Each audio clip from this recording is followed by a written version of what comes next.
Shalom tout le monde, merci de nous retrouver encore au Beth Midrash où on enseigne la Torah Yeshua depuis Israël. On est maintenant à la troisième semaine de guerre et on espère que ça va se finir, bien qu'on a vraiment la sensation qu'on est parti pour un bout de temps dans la mesure où ça va se déclencher en troisième guerre mondiale puisqu'on a plein de gens qui viennent de droite à gauche, qui viennent nous visiter, des politiques, des ceci. On se demande vraiment pourquoi, sauf si on sait que le Moyen-Orient, tout comme lors de la Première Guerre mondiale, c'était un endroit où que tout le monde se partageait, hein, avant qu'Israël redéclare l'indépendance d'Israël en 1948, elle déclare l'indépendance de l'État. Et à l'époque, après la Première Guerre mondiale, les Français, les Anglais, tous sont partagés le Moyen-Orient. Et là, maintenant, on voit les Américains qui viennent et c'est pas pour nos beaux yeux, hein, c'est parce qu'il y a des intérêts politiques, bien entendu. Il y a l'Iran qui est de l'autre côté, il y a la Russie, il y a la Chine et même le Yémen qui s'est mis puisqu'il a commencé à tirer des missiles du sud. Et heureusement et pas heureusement, mais ça a pas atteint Israël, mais ça a atteint un hôpital sur la frontière égyptienne. Donc il y a eu des blessés là-dedans aussi. On va certainement dire que c'est encore la faute d'Israël, mais oui, voilà. Et ensuite, on a le Liban qui s'y est mis. Aujourd'hui encore, il y a un missile qui est tiré du Liban. Donc, de toute façon, on est parti là pour quelque chose de nouveau. On est parti pour quelque chose qui va durer. Les soldats sont rentrés depuis cette nuit dans Gaza, mais c'est pas gagné, c'est pas encore la fin, c'est pas encore ceci, mais on voit que les choses se mettent en place d'une façon complètement différente puisqu'on a des fronts même à l'intérieur et tout. Donc, c'est une période très difficile. C'est une période difficile, mais qui nous amène vers la lumière parce que n'oublions pas ce qu'on a, on a développé dans les premières vidéos avec Bereshit, avec la première vidéo Genèse, la deuxième vidéo avec Noé et maintenant l'Erlecha. C'est une continuité et c'est un plan. On passe à un autre plan spirituel qui explique le pourquoi de la guerre, le ceci, etc. On a vu la semaine dernière que c'était le Hamas était complètement impliqué. La semaine d'avant, on avait vu que c'est Dieu qui orchestrait ça pour la Géoula, pour la fin des temps. Et avec maintenant la paracha de l'Erlecha, ça va être un appel à se positionner personnellement face à tout ce qui se passe. Donc, ça va être le moment, et c'est ce qu'on voit en ce moment, il y a une division petit à petit qui se passe dans le monde chrétien, même dans le monde islamique d'ailleurs, puisque l'Arabie saoudite ne soutient pas le Hamas en lui-même, mais qui se divise pour prendre part pour ou contre l'État d'Israël ou les Palestiniens. Vous avez vu toutes les manifestations qu'il y a dans le monde avec les Palestiniens, etc. Petit à petit, faites bien attention à ça, vous allez voir que le monde se sépare. Dernièrement, là, il va y avoir hier aussi plus de 400 érudits en Torah et en Bible, chrétiens et juifs, qui ont quitté une des grandes organisations chrétiennes qui prenaient une position ferme contre Israël et pro-palestinienne. Donc, si vous voulez, il y a toutes ces choses qui arrivent maintenant et c'est normal, c'est prévu, et c'est maintenant qu'on va commencer à séparer entre les brebis et les boucs. Alors, l'Erlecha, la paracha de l'Erlecha, c'est va pour toi. Ça veut dire quoi? Va vers toi-même. L'Er Lecha. L'Er, c'est aller, Lecha, c'est toi-même. Hacham avait déjà, depuis le début, il avait prévu de bénir l'homme. Donc Dieu a prévu de bénir l'homme depuis en toute chose. Et il a prévu de marcher à ses côtés quand on lit les premiers chapitres. En échange d'une seule chose, il fallait que l'homme décide de son propre initiative de marcher dans l'obéissance. Alors, les premières générations, ça n'a pas marché, se sont rebellés, ils ont attisé la colère divine, le premier péché, la tour de Babel et toutes ces choses. Du coup, la présence de Dieu s'est retirée et la terre est devenue un chaos, une désolation, jusqu'à la tour de Babel. Dans son infinie miséricorde, il va continuer à rechercher une semence qui va servir l'Éternel. Ces premières nations, comme elles ont échoué, Dieu va susciter une autre nation. Et cette nation, ça va être Israël, qui va sortir des reins d'un homme, Avraham, pour accomplir le plan que Dieu avait depuis le début, faire connaître son nom au peuple de la terre. Hachem, qu'est-ce que c'est que Hachem? Pourquoi on appelle Dieu Hachem? C'est le nom. Donc le nom de Dieu devait être connu sur tous les peuples de la terre, par tous les peuples de la terre. Alors c'est Abraham qui est choisi, et ce qu'on appelle l'ère du chaos, c'est-à-dire les 2000 ans, les deux premiers 2000 ans, l'histoire est divisée en 6000 ans. Les deux premiers 2000 ans, c'est l'ère du chaos jusqu'à Abraham. À partir d'Abraham, ça commence les 2000 ans de l'ère de la proclamation du nom de l'Éternel et de la Torah, jusqu'aux deux millénaires prochains qui vont annoncer prophétiquement la venue du Messie et la Torah vivante, qui se sont produits il y a 2000 ans. Ok, il y a 2000 ans. Juste une petite seconde. Alors, qu'est-ce que va faire Abraham? Il va invoquer le nom de l'Éternel. et on le voit dans les versets qu'on va lire. Mais si on se rappelle de ce qu'avaient fait les gens de la tour de Babel auparavant, qu'est-ce qu'ils avaient fait? Ils ont décidé de se faire un nom pour eux-mêmes et non pour invoquer celui de l'Éternel. Genèse 11.4 disait, et ils dirent, allons, bâtissons-nous une ville et une tour, c'est-à-dire vraiment une forteresse de pensée, de plein de choses, dont le sommet atteigne jusqu'aux cieux, et faisons-nous un nom, Shem, de peur que nous soyons dispersés sur la surface de la terre. Alors, quelle a été la première chose qu'Abraham a fait en arrivant en terre promise? Il a justement invoqué le nom de l'Éternel, Hachem. Genèse 12.8 nous dit, il se transporta de là vers la montagne à l'orient de Bethel, et tendit sa tente, ayant Bethel à l'ouest et Aï à l'est. Et il bâtit là un autel à l'Éternel et invoqua le nom Shem de l'Éternel. Et dans Genèse 13, il dit, entre Bethel et Aï, au lieu où était l'autel qu'il y avait fait auparavant, et Abraham invoqua le nom Shem de l'Éternel. Et c'est ce qui se passe aujourd'hui. L'histoire se répète parce que qu'est-ce qu'on voit? Parce que les hommes cherchent toujours à se faire un nom à la place de celui de Dieu. On a l'ONU, le Forum économique mondial, le Nouvel Ordre mondial et toutes ces choses. Donc, on voit que ce qui se passe dans la prophétie, dans la Torah, qui est dans le livre prophétique, c'est en train de se reproduire d'une autre façon. Il y a également une autre prophétie qui nous annonce, puisque nous sommes dans ces 2000 ans messianiques maintenant, qui ont commencé à 2000 ans, il va y avoir un rejeton qui va sortir du tronc d'Ishaï. Ésaïe 11.1 nous dit, il sortira un rejeton netzer du tronc d'Ishaï et une branche de ses racines fructifiera. Et l'esprit de l'Éternel reposera sur lui l'esprit de sagesse, chorma, intelligence, bina, on fait encore une fois de plus référence aux attributs sur l'arbre de vie, l'esprit de conseil et de force, l'esprit de connaissance et de crainte de l'Éternel. Et il se trouve que la valeur numérique du mot netzer, le rejeton, c'est la même que celle de Shem, le nom. Donc, bien sûr, c'est le Messie, Yeshua, qui annonce, qui est le germe qui est annoncé, qui est le rejeton, et il vient au nom du Seigneur. La prophétie, elle annonce donc le règne messianique. Nous sommes dans les 2000 ans qui vont bientôt arriver à la fin des temps, et toute la terre entière fléchira le genou devant son grand nom, encore une fois.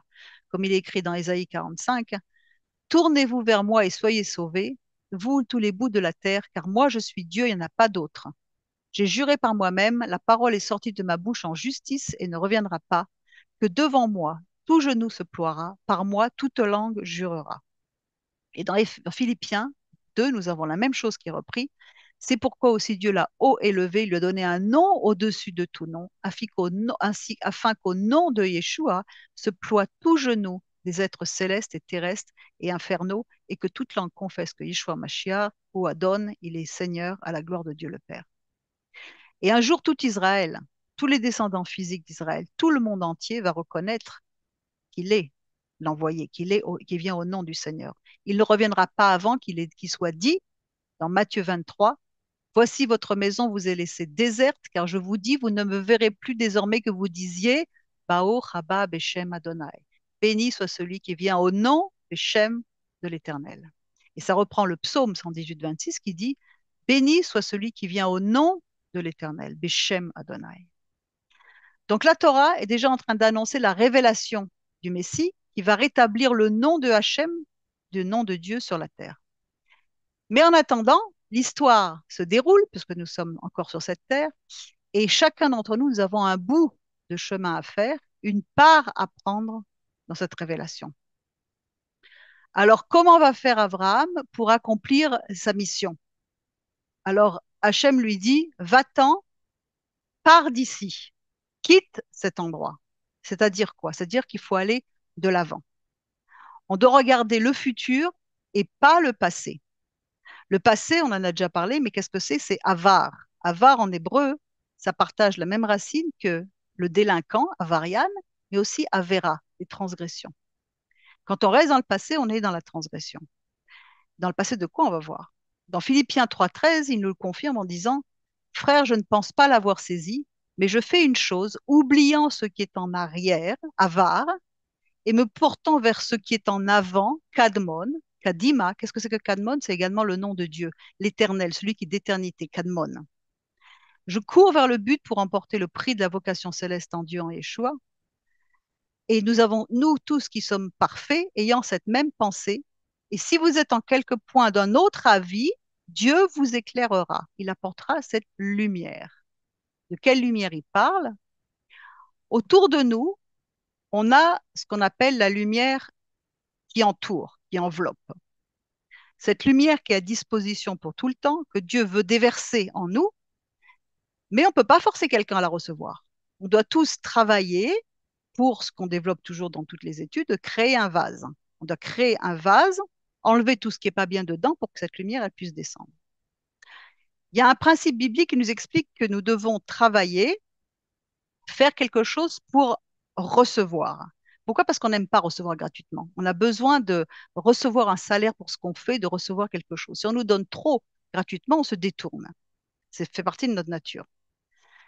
Et donc, ça entraîne qu'on doit être responsable pour nos succès, pour nos échecs, et c'est pas l'autre personne. C'est-à-dire qu'en fait, nous ne sommes pas passifs dans cette révélation du Messie et de la restauration de toute la terre entière, de toute la création, mais on doit être actif, chacun ayant des choses à réparer en soi, à corriger, mais aussi à utiliser les dons que nous avons reçus.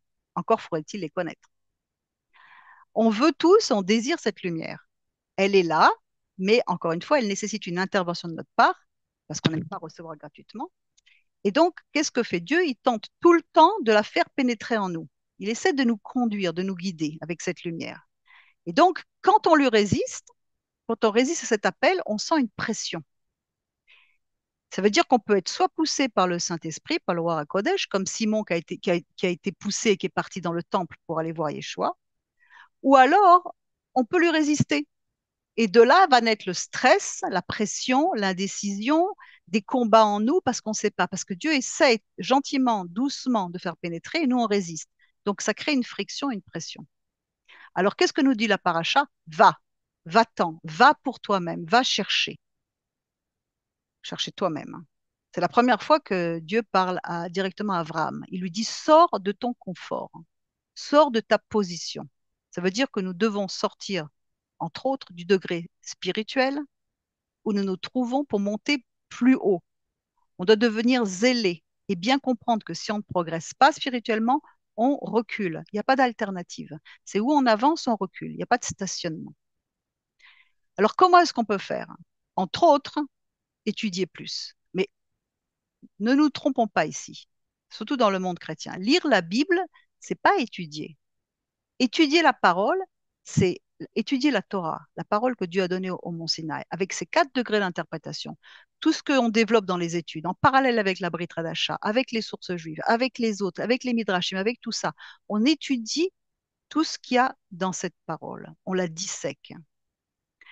Et c'est comme ça qu'on peut comprendre et qu'on peut commencer à percevoir la lumière qui a été donnée au Mont Sinaï.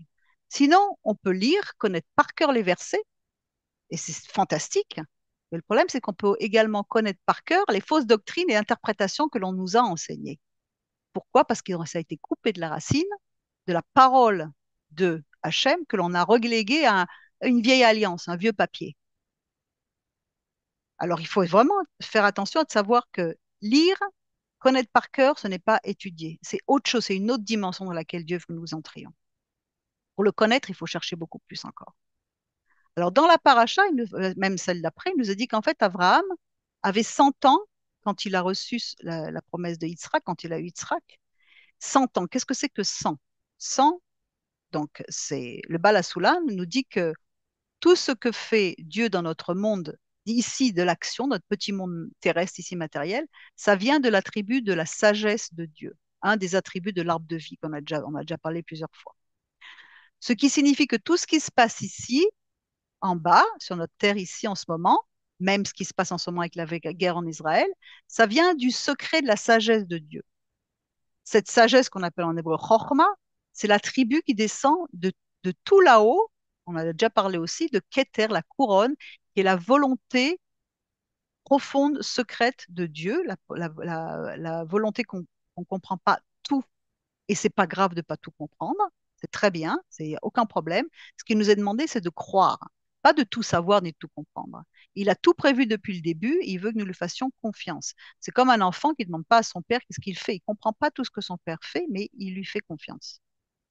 Donc tout ce qui se passe, tout ce qui s'est passé, tout ce qui se passe, tout ce qui va se passer a été prévu d'avance. même également su d'avance par sa préscience, parce que bien entendu que Dieu ne veut pas, c'est pas dans la volonté de Dieu que des innocents, des bébés meurent, etc. Mais tout ça était su d'avance. L'homme a un libre arbitre, faut pas l'oublier. Donc ce sang, cette notion sang, c'est-à-dire qu'il faut passer par les 10 sphirotes, les 10 attributs de l'arbre de vie, que l'on multiplie parce il faut passer au scanner tout ce qui veut, tout ce qui nous empêche en nous d'avancer et de progresser dans la lumière de Dieu. Et en plus, si vous regardez la lettre Kouf, et là je vais vous faire un petit partage pour ceux qui ne connaissent pas l'hébreu, vous voyez que la lettre Kouf, elle a une jambe qui descend. D'accord, ici. Ça veut dire qu'en fait, elle descend dans les profondeurs de notre âme. C'est-à-dire que nous sommes appelés à discerner toutes les profondeurs de notre âme, de notre cœur. Et nous sommes appelés à rectifier tous les niveaux et les profondeurs de notre cœur. C'est pour ça qu'à 100 ans, Abraham, il a eu son fils, parce qu'il a commencé à porter du fruit, il a commencé à avoir son fils. Et on va voir que les fils, ce sont les fruits. Donc, qu'est-ce que va faire Hachem? Il va dire à Abraham, sors de ton confort, sors de tes conceptions, sors de tes théologies, sors de toutes ces choses pour aller vers la finalité du plan divin. Et où est-ce qu'il se dirige, Abraham? Où est-ce que Dieu l'envoie? En Israël.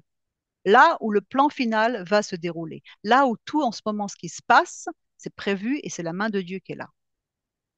Et nous aussi, il nous est de demander de préparer, de nous préparer à voir avec les yeux de la foi le plan final. Il y a deux plans toujours. Cette paracha, elle s'adresse au tikkun, réparation du monde, mais également à notre réparation à nous. Même si on voit que du noir pour le moment, vous vous souvenez, on a dit aussi dans Genèse qu'il y a d'abord un soir et un matin, jour, yom echad, un jour. Il faut que ça passe par le noir pour arriver à la lumière. Nous devons toujours aller de l'avant, c'est-à-dire être prêt à quitter notre zone de confort moral, mental, émotionnel, financier, tout ce que vous voulez, nos conceptions, nos fausses théologies, toutes ces choses, ne pas avoir peur. Comment est-ce qu'on sait qu'il y a des tensions, encore une fois, parce que la lumière veut rentrer? On sent que quelque chose ne va pas là où on prend notre nourriture spirituelle, ou alors que notre foi ne grandit pas comme elle devrait, ou alors qu'on commence à avoir des craintes face aux événements qui se déroulent en ce moment, parce que ça va arriver partout. Nous, on est les précurseurs ici, mais ce qui se passe ici va se dérouler dans le monde entier. La terre entière est remplie, le monde occidental est rempli d'immigrés de toutes ces choses qui sont prêts à exploser le moment venu, et c'est déjà en train d'exploser. Qu'est-ce qu'il faut faire? Il faut écouter la petite voix. Est-ce que je suis bien? Est-ce que je suis pas bien? Est-ce que j'ai une tension en ce moment? Est-ce que Dieu veut me parler que j'arrive pas à comprendre? Est-ce que je lui résiste? Pourquoi? Parce qu'il a dit qu'à la fin, il allait tout ébranler. Dans Hébreux 12, 25, il nous dit, gardez-vous de refuser d'entendre la voix de celui qui parle. Car si cela n'ont pas échappé ceux qui refusèrent d'entendre celui qui publiait les oracles sur la terre, combien moins échapperons-nous si nous nous détournons de celui qui parle du haut des cieux, lui dont la voix alors ébranla la terre et qui maintenant a fait cette promesse. Une fois encore, j'ébranlerai non seulement la terre, mais aussi le ciel. Et avoir des cataclysmes, des choses qui vont se passer. Ces mots, une fois encore, indiquent le changement des choses ébranlées comme étant faites pour un temps afin que les choses inébranlables subsistent. C'est-à-dire que ce qui va être solide va rester. Ce qui n'est pas solide va partir. Il est en train de tout secouer et tout ce qui n'est pas fortement enraciné dans la vérité, dans la parole, va tomber. Donc, il faut faire bien attention à sa vie. Qu'est-ce qu'il est en train de secouer dans notre vie en ce moment? Qu'est-ce qu'il secoue en ce moment? Sinon, qu'est-ce qui se passe si on ne comprend pas que Dieu est en train de nous parler? On reste en galoute, c'est-à-dire en exil. Exil, loin de la compréhension de sa parole, loin de sa volonté. Qu'est-ce que c'est que l'exil? C'est de rester dans tout ce qui n'est pas fait pour nous, pour notre âme. Qu'est-ce que c'est que l'Alia? C'est de monter en Israël, c'est de faire une ascension spirituelle. Qu'est-ce que c'est que l'Alia? C'est quoi? C'est quoi l'Erlecha? C'est marcher, avancer, toujours monter plus haut. Alia, ça veut dire monter en hébreu. Sinon, c'est la chute, parce qu'il n'y a pas de stationnement, encore une fois, dans le monde spirituel. Tout dépend de notre volonté. Qu'est-ce qu'on veut vraiment au fond de nous? Il existe une règle de base dans le judaïsme, qui est reprise dans la Brit Hadasha, bien sûr, qui dit que celui qui veut se souiller, on lui ouvre la porte. Autrement dit, si une personne veut commettre un crime ou une transgression, du ciel, on lui permet de le commettre. Dans ce monde, il y a une face cachée, et nous sommes tous dans des épreuves. Donc, depuis le ciel, il nous est permis de suivre un mauvais chemin, si c'est ce que nous voulons, une mauvaise direction. Mais bien sûr, au contraire, si on décide de suivre un bon chemin, alors on va être aidé, car celui qui vient se purifier est aidé par la main de Dieu, dans le Talmud Yoma 38. C'est ce qui est exprimé dans la Brit Hadasha, que celui qui est injuste dans Apocalypse 22 se souille encore, que celui qui est injuste soit encore injuste, que celui qui est souillé se souille encore, et que le juste pratique encore la justice, et que celui qui est saint se sanctifie encore. Tant que nous n'avons pas fait nos propres efforts, c'est-à-dire que nous n'avons pas encore atteint le lieu spirituel qui nous correspond, que nous devrions atteindre, nous sommes encore en exil. Exil de notre terre, exil de notre appel, exil de sa présence. On est en tension, on n'a pas la paix dans nos décisions, car sa lumière, elle veut nous aider à avancer et prendre le bon chemin, là où il veut nous conduire. Il faut comprendre que toutes les guerres physiques, et même celles qui se passent en ce moment, sont le reflet des guerres spirituelles entre notre nefesh, notre âme animale, et notre neshama, notre âme spirituelle, notre âme divine. Il est dit même que les combats du roi David, c'était des guerres spirituelles contre des ennemis spirituels, contre ceux qui donnent vie à ces entités mauvaises spirituelles, c'est-à-dire notre transgression, notre abandon de la parole et de la vérité. Et tout ça, c'est l'enseignement du Tikkun HaNefesh qu'on est en train de parler ici. On doit tous passer par ce processus de guérison, de restauration pour comprendre notre appel, parce qu'on est plein de choses dans ce vase étriqué. Si on ouvre notre vase, qu'on nettoie le vase à l'intérieur, la lumière, elle peut descendre et on va savoir quelle est notre direction. Et les temps qui viennent sont très difficiles. En Israël, on est toujours les précurseurs, comme j'ai dit, et la population, la civile, en ce moment, est en train de s'armer parce qu'il va y avoir des combats dans les rues, dans les maisons, etc. Ça va se produire également dans le monde. Mais est-ce que vous êtes prêts pour ça? Au niveau doctrine, est-ce que vous comprenez le plan divin à travers Israël ou est-ce que vous êtes mitigé dans votre prise de position, embêté par des histoires de savoir comment réagir, comment défendre, comment ceci, etc. Qui a raison, qui n'a pas raison? Votre sagesse, est-ce qu'elle prend racine dans celle de Hachem, de Dieu, ou dans celle des médias? Par quoi êtes-vous influencé premièrement? Si vous n'êtes pas certain, alors vous avez besoin vraiment de vous équiper dans l'étude et dans la sanctification. C'est pour ça qu'on a ouvert encore un autre groupe, c'est le sixième groupe déjà de guérison intérieure, qui fait appel justement à toutes ces notions pour nous aider à nettoyer ce vase. C'est vraiment à des groupes qui aident réellement. Vous pouvez aller lire les témoignages si vous ne l'avez pas déjà fait. Donc, le prochain groupe, il ouvre le 30 octobre. Nous avons vraiment les outils. Dieu nous a donné les outils pour la fin des temps, pour nous équiper pour ce qui arrive. Mais il faut nous purifier. Par exemple, regardez, Ésaü et Jacob, c'était des jumeaux. Ils avaient les mêmes parents, la même éducation. Mais tous deux ont pris des directions complètement opposées. Tout comme Yitzhak et Ishmaël, tout comme Abraham et Lot. Alors pourquoi? Parce que c'est la volonté interne de l'homme, le libre arbitre qui le conduit. C'est ce qu'on veut vraiment à l'intérieur qui nous emmène là où on veut aller. Par exemple, regardez le verset de Nombre 15, 37, il dit, quand il parle des tzitzit, des franges qu'on met autour sur les vêtements, le coin des vêtements. Parle aux enfants d'Israël et dis-leur qu'ils se fassent de génération en génération une frange au bord des tzitzit, donc une frange au bord de leurs vêtements, et qu'ils mettent un cordon bleu sur cette frange du bord de leurs vêtements. Quand vous aurez cette frange, vous la regarderez, vous vous souviendrez de tous les commandements, c'est-à-dire la Torah de l'Éternel, et pour les mettre en pratique, et vous ne suivrez pas les désirs de vos cœurs et de vos yeux pour vous laisser entraîner à la prostitution. C'est pas logique. D'abord on voit et après on est entraîné. Non, c'est parce qu'on est entraîné, nos yeux vont là où notre cœur désire. On cherche des choses et nos yeux les voient. C'est pas le contraire.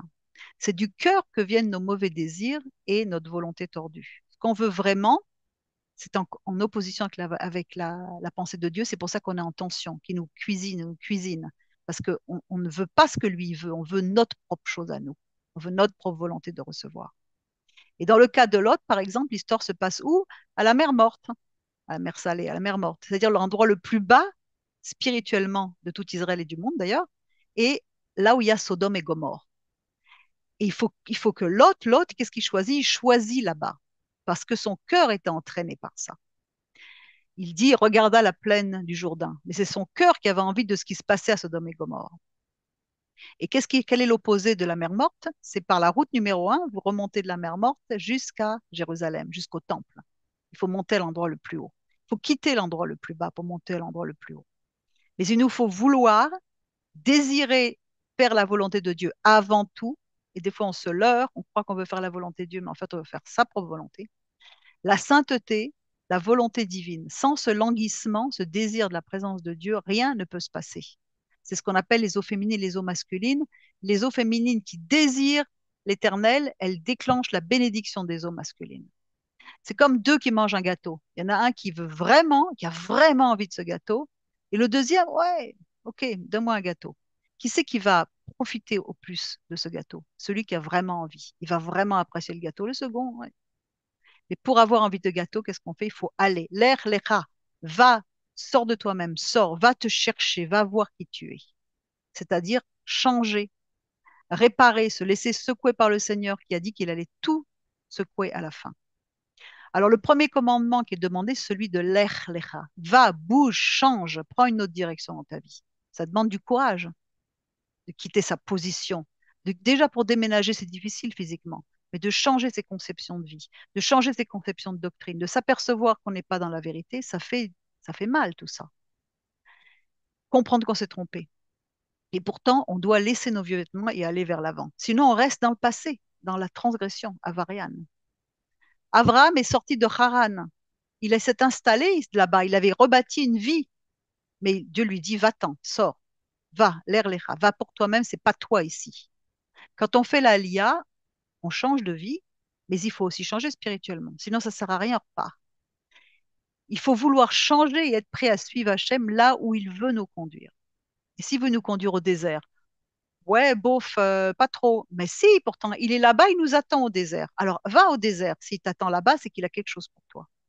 Avance, bouge, change, change ta façon de penser, change ta doctrine, comprends que ce que veut dire prendre position de façon irrévocable pour Israël, qui représente la fin des temps, la guerre qui est en train de se passer en ce moment, c'est pour une guerre pour la fin des temps.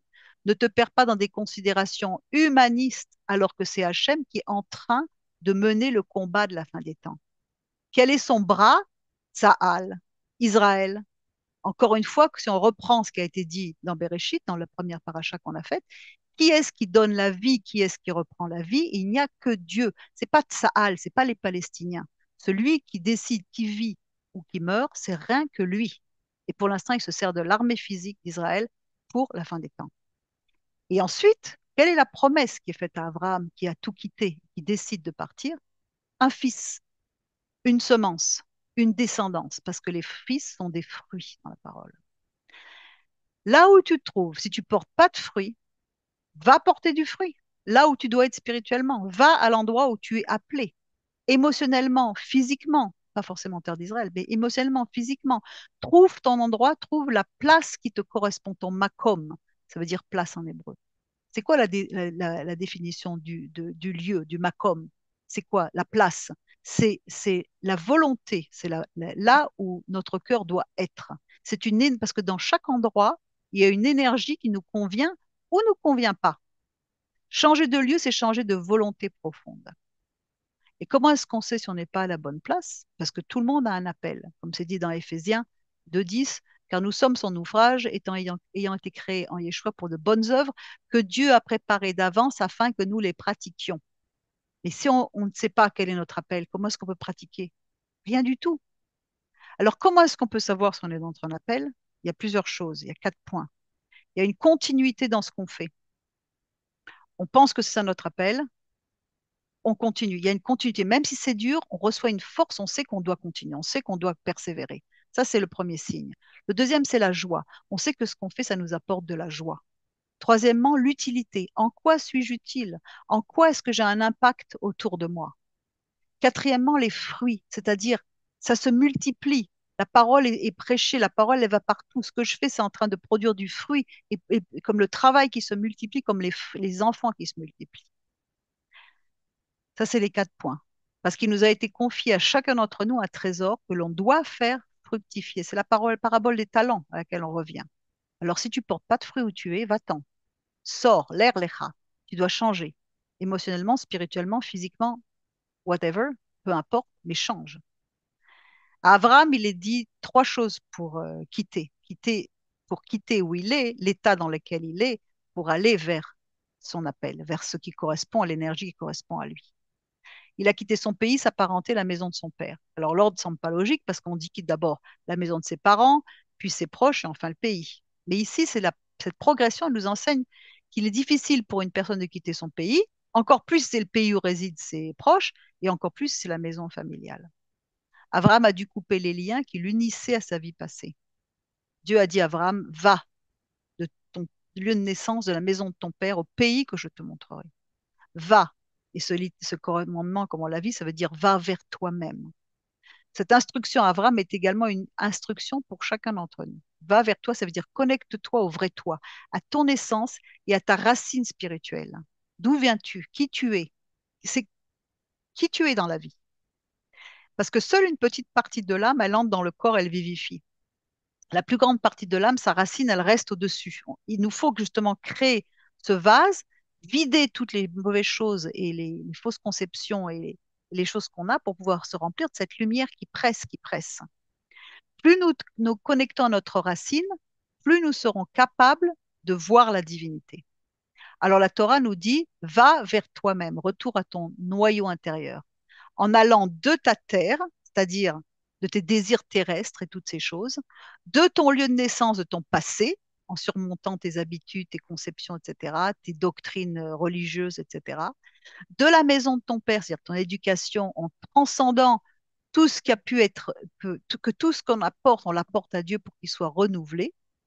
Et en fait, est également toutes les vieilles choses, la vieille nature de péché comme la colère, la jalousie, la convoitise, toutes ces choses, de la terre, de ta terre à la terre, c'est-à-dire du point le plus bas, parce que la terre, ça peut être vraiment la chose de bassesse, à la terre, c'est-à-dire à celle vers laquelle on va pouvoir développer tous nos talents et tous nos dons qui s'appelle Israël. C'est-à-dire que dans la terre d'Israël, on peut être bas, mais avec une humilité saine. On n'est pas obligé d'être avili par nos propres conceptions terrestres dans une autre terre.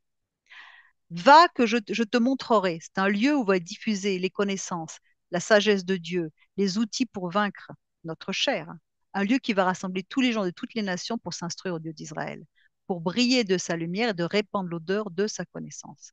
C'est d'ailleurs ce que Dieu nous demande dans Marc 10, il nous dit, voici, nous avons tout quitté, nous t'avons suivi. Et Yeshua lui dit, je vous le dis en vérité, il n'y a personne qui ayant quitté à cause de moi et à cause de la bonne nouvelle sa maison, ses frères, ses sœurs, sa mère, son père, ses enfants ou ses terres ne reçoivent au centuple, présentement dans ce siècle-ci, des maisons, des frères, des sœurs, tout un, des fruits partout, une continuité, une joie, etc., avec des persécutions dans le siècle à venir, la vie éternelle.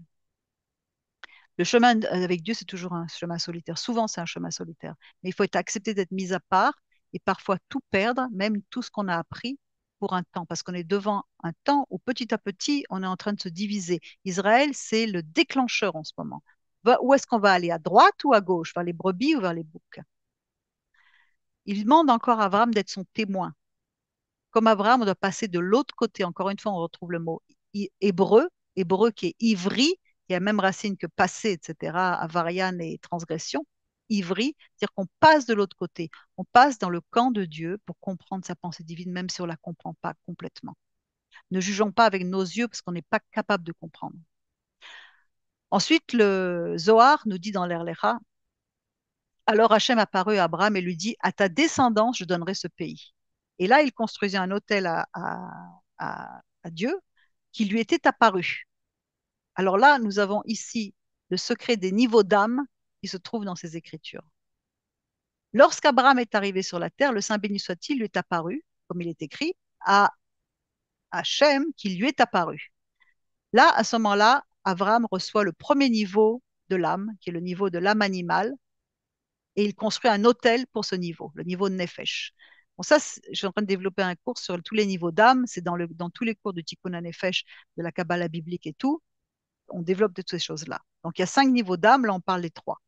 On a le corps, ce corps, c'est juste un sac, mais dedans, ce qui nous anime, ce qui nous fait parler et tout, c'est la Nefesh, notre âme animale que nous domptons pour arriver à d'autres degrés supérieurs. C'est ce que fait Abraham. Après cela, il est écrit, Genèse 12, 9, Abraham se mit en route et continua à avancer vers le sud. Vers le sud, c'est la sagesse. Donc là, il atteint le deuxième niveau d'âme qui est le Ruach, l'esprit. Ensuite, il s'est élevé pour s'accrocher à la lumière de Neshama, le troisième niveau d'âme, beaucoup plus élevé, qui est un secret de un des attributs de Dieu, de Bina, que l'on appelle le monde caché. La Neshama, on ne la voit pas. Il faut qu'on prépare notre vase pour qu'elle se mette à briller de la lumière, pour que véritablement qui nous sommes brille dans notre vase. Et là, il est écrit, et un autel y fut construit, mais sans dire, et Dieu, au Dieu qui lui est apparu, parce que c'est caché. C'était pas comme pour Nefesh, où là, on a vu que Dieu apparaissait. Et là, c'est Neshama, il faut chercher. Alors, non seulement il a tout quitté, Abraham, mais en plus, il s'est complètement corrigé et il a atteint les niveaux d'âme. Il a même atteint le quatrième niveau en sortant d'Égypte, et ça, c'est une autre histoire. Alors, pourquoi la terre d'Israël? Parce que la terre d'Israël, c'est pas une terre comme les autres. C'est ce qu'on appelle le pont sacré entre deux continents, entre l'Égypte, la Mésopotamie, qui étaient à l'époque les centres du monde. Les oiseaux passent chez nous, c'est toujours à travers la migration, tout le monde passe ici. Il s'agit d'une terre qui a une dimension spirituelle différente. Comme dit Jacob, c'est la porte du ciel. Tout se passe ici. Israël, c'est l'épouse. Et oui, c'est écrit dans Ésaïe 62, c'est pas l'Église l'épouse, c'est Israël l'épouse, c'est écrit. L'Église, ceux des croyants font partie d'Israël, mais il n'a pas remplacé Israël. Ésaïe 62 nous dit, on ne te nommera plus délaissé, on ne te nommera plus ta terre désolation. Mais on t'appellera mon plaisir en elle, on l'appellera ta terre épouse, car l'Éternel met son plaisir en toi et ta terre aura un époux.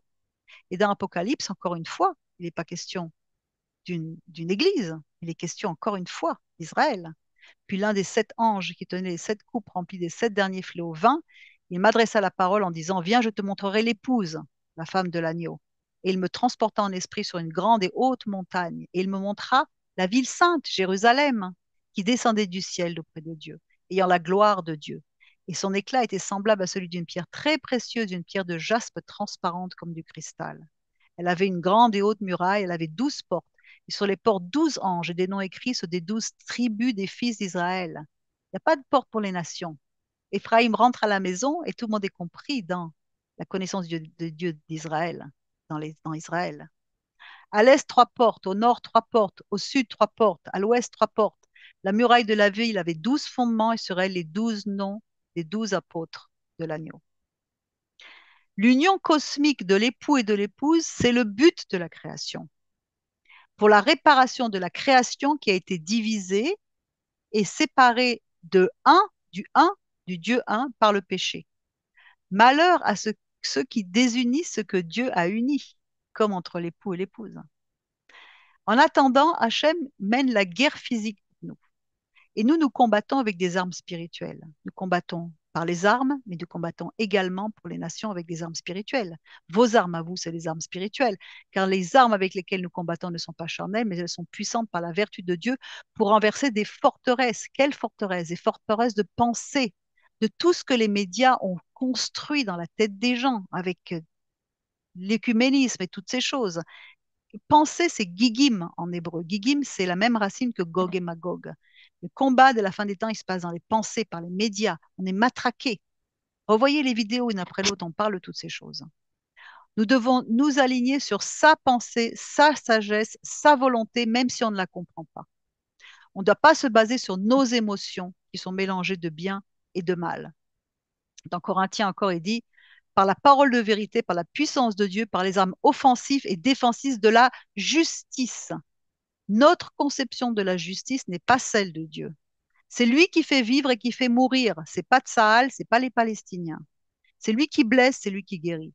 Notre devoir, c'est de nous mettre à sa disposition pour annoncer son nom, alors que la guerre qu'il mène fait rage. Lui, il est en train de mener la guerre pour nous. Mais pour faire de la sorte, il faut avoir purifié nos corps et nos âmes, nos cœurs et nos âmes, de toutes les barrières. Sinon, on ne comprend pas sa volonté et on voit avec des yeux aveugles et on voit avec les yeux du monde et pas avec les yeux de sa pensée. Et toutes les choses qui se passent en Israël vont se passer également dans le monde, en Europe. Donc, pour finir tout ça, je vais vous partager quelques pensées du Rav sur son livre War and Peace, la guerre et la paix. Je ne sais pas si c'est traduit en français, la paix et la guerre. Et c'est, écoutez ça. Il se base donc des certains passages. Il parle de Deutéronome 21 et il dit, quand tu feras la guerre à tes ennemis et que Dieu te donnera la victoire sur eux. Il ne s'agit pas de si tu vas en guerre, c'est quand tu feras la guerre à tes ennemis et que Dieu te donnera la victoire sur eux. C'est un commandement. La guerre, c'est peut-être l'aspect le plus tragique, le plus horrible de la condition humaine. Notre souhait le plus ardent, c'est la paix. La paix, d'ailleurs, c'est même la bénédiction finale de la bénédiction des prêtres. Ils fassent luire sa paix sur toi. Il y a une déclaration de Talmud qui dit également que l'importance inégalée de la paix. Le saint n'a pas trouvé de récipient plus apte à contenir la bénédiction pour Israël que la paix. Alors pourquoi est-ce que dans la Torah, on a des concepts tels que des guerres obligatoires et facultatives? Il y a Milchemet Mitzvah et Milchemet Reshut, des obligatoires et des facultatives. Pourquoi est-ce que les grands chefs spirituels du peuple hébreu, Abraham, Moshe, Josué, Samuel, le roi David et d'autres, Rabbi Akiva et toutes ceux ont-elles mené leur nation au combat? Le Rav Kook explique dans une lettre. Il aurait été totalement impossible à une époque où toutes les nations environnantes étant de véritables loups de la nuit, que seul le peuple d'Israël s'abstienne de faire la guerre. Les nations se seraient unies, auraient détruit le reste du peuple, à Dieu ne plaise. C'est exactement ce qui se passe aujourd'hui. Si on fait peace and love, c'est fini, on n'est plus là. Au contraire, il était absolument crucial d'agir sans pitié afin de susciter la peur chez les sauvages. Qu'est-ce que Josué nous dit? Détruisez même jusqu'aux animaux. Pourquoi? Parce que tout a été souillé, taché, entaché. Dieu ne veut pas le massacre des animaux ni des bébés. Il y a des lois spirituelles que nous ne comprenons pas.